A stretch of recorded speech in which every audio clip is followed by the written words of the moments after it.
Hello दोस्तों, स्वागत है आपका हमारे चैनल पर, जहां पर आपको मिलती है प्रतिदिन 90 शब्द प्रति मिनट की गति से हिंदी स्टेनोग्राफी डिक्टेशन। दोस्तों, आप हमारे चैनल को लाइक करें, सब्सक्राइब करें और शेयर करें, ताकि आपकी तरह औरों को भी जो तैयारी कर रहे हैं स्टेनो स्किल टेस्ट की, उनको फ़ायदा मिल सके। तो दोस्तों, ज़्यादा समय नहीं लेते हुए शुरू करते हैं 90 शब्द प्रति मिनट की गति से। शुरू होगा 5 सेकंड बाद।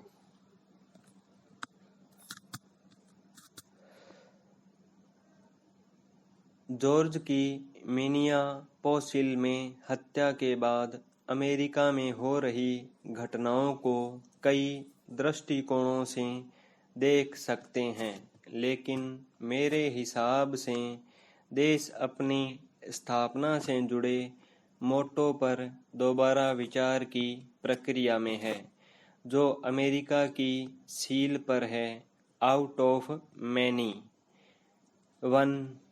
मैं कहूँगा कि अब हमारा मोटो कई में से कोई नहीं हो रहा है, और मुझे डर है कि यह कई में से सिर्फ मैं हो जाएगा।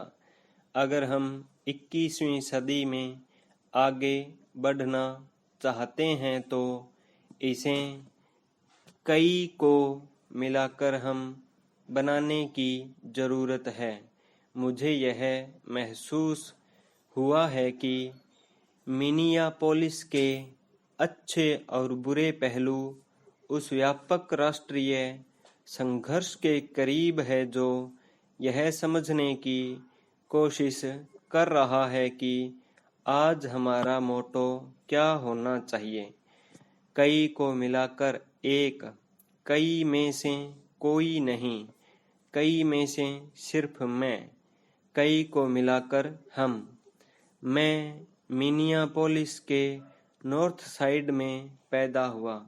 यह उन यहूदियों और अश्वेतों की बस्ती थी जिन्हें नस्लवाद और यहूदी विरोध के जरिए अकेले छोड़ दिया गया था।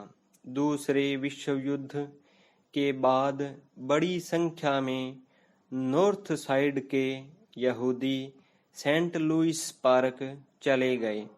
इस तरह उस इलाके में 20% यहूदी भी हो गए। इस बीच अफ्रीकी अमेरिकी नस्लवाद से दबते रहे और नॉर्थ साइड से बाहर नहीं निकल पाए।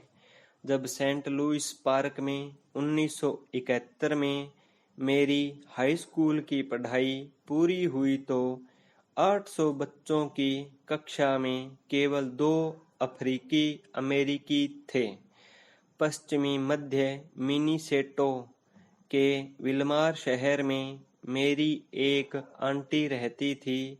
कई सालों तक उन्होंने और 2 यहूदी परिवारों ने विल्मार की विविधता बनाए रखी, जहां ज़्यादातर श्वेत ईसाई ही रहते थे।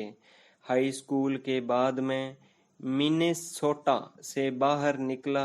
फिर 2015 में जब यहाँ लौटा तो पाया कि दुनिया अब सेंट लुइस पार्क और विल्मार्क को जानती है।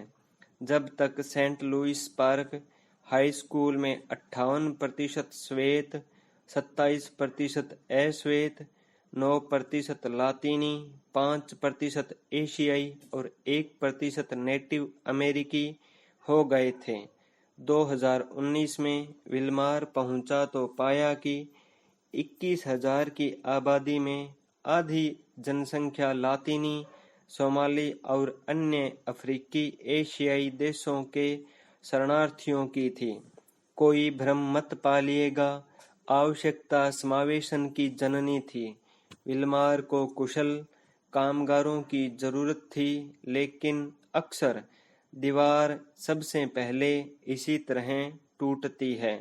आज मिनेसोटा में जो शहर विविधता नहीं बना पा रहे हैं, वे जानते हैं कि वे खत्म हो जाएंगे, और वे विल्मार और सेंट लुइस पार्क जैसी जगहें देख रहे हैं जहां बहुत से नस्लीय मुद्दे हैं, लेकिन वे विविधता लाकर आगे बढ़ रहे हैं।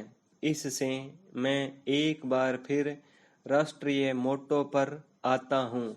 यह कहना आसान था, कई को मिलाकर एक, क्योंकि तब कई श्वेत और यूरोपीय थे, वहीं श्वेत और ब्राउन अल्पसंख्यक थे और औपचारिक अनौपचारिक रूप से एक का बराबर हिस्सा थे।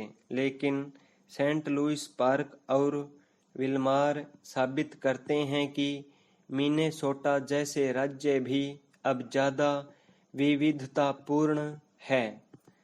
दुर्भाग्य से विविधता का यह नया स्तर महामारी ताकत की जगह लकवे का कारण बन गया है। हम कई में से कोई नहीं पर पहुंच गए।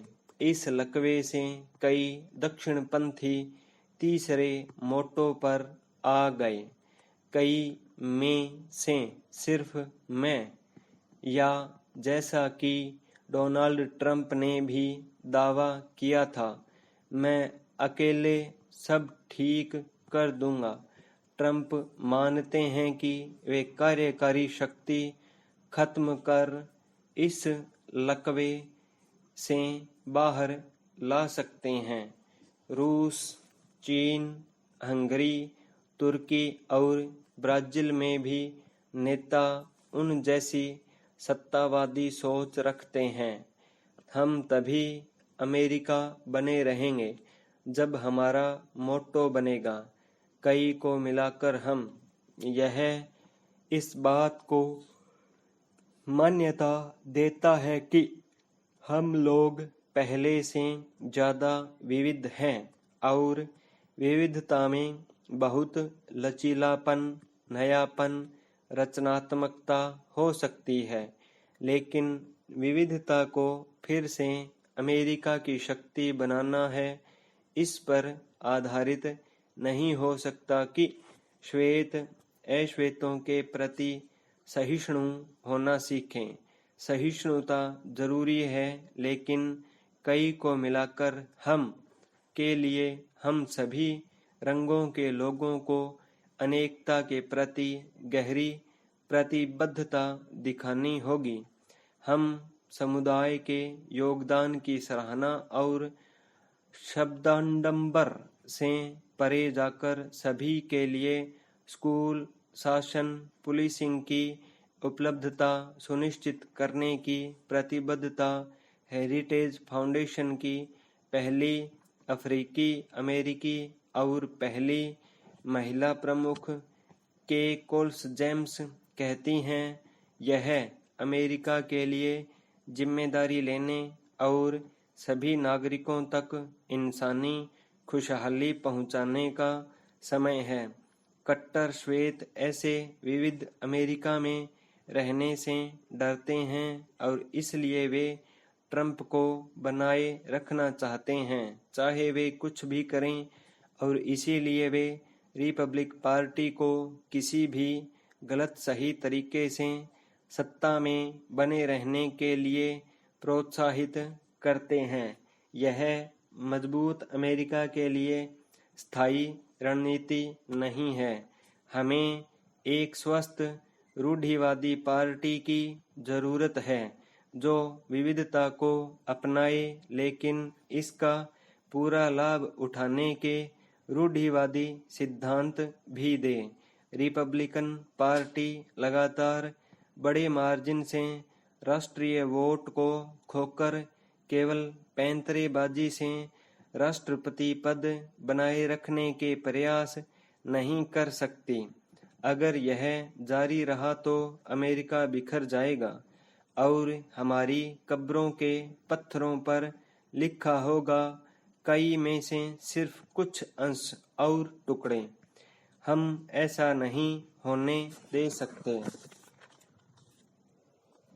किसी से भी पूछिए कि उसे किस उम्र तक बच्चा कह सकते हैं, जवाब अलग अलग होंगे, लेकिन कानून के मुताबिक उम्र 18 वर्ष से एक दिन भी कम है तो आप बच्चे हैं और अलग कानूनी व्यवस्था के तहत आते हैं।